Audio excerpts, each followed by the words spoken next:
الجواز. الجواز حلم كتير من الشباب إن لم يكن كل الشباب. الشاب أول ما بيتخرج بيبدأ رحلة الكفاح عشان يلحق بركب المتزوجين، ومن الوهلة الأولى بيتصدم بكمية حاجات مطلوبة منه عشان يقدر يخطو خطوة زي دي: الشقة، الشبكة، العفش، الفرح، المعازيم، وأهم حاجة بنت خالة العروسة. وكل الحاجات المطلوبة من الشباب دي بتدفعهم للتفكير في الهجرة والسفر للخارج، أهو على الأقل يقدر يجمع له قرشين يقدر ياخد بيهم خطوة زي دي.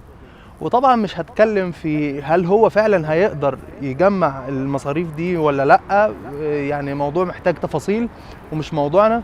إنما أنا هتكلم على الناس اللي هي فعلا بتطلع وبعد فترة من الوقت ربنا بيكرمهم ويقدروا يجمعوا قرشين كويسين عشان ياخدوا خطوة زي دي. طبعا بعد فترة بياخدوا اجازة عشان ينزلوا يتجوزوا شهر شهرين، وبعد كده بيسيبوا زوجاتهم في بلدهم وبيرجعوا مرة تانية عشان يمارسوا شغلهم.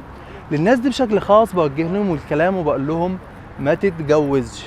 ما تتجوزش لان اللي انت هتعمله ده ما اسموش جواز. ما تتجوزش لان الجواز معناه زوج وزوجة واولاد ومودة وسكن واستقرار، وكل ده مش متوفر في حالتك.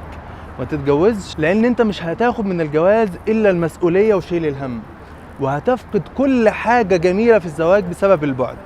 ما تتجوزش لان انت لما تسيب زوجتك في بداية حياتك بتدمر كل حاجة جميلة في حياتكم اللي هي لسه بتبتدي، وخاصة لو نتج عن الزواج ده اولاد وبقت هي الام والاب ليهم في غيابك.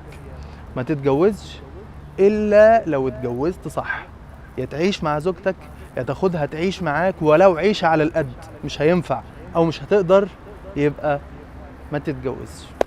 السلام عليكم.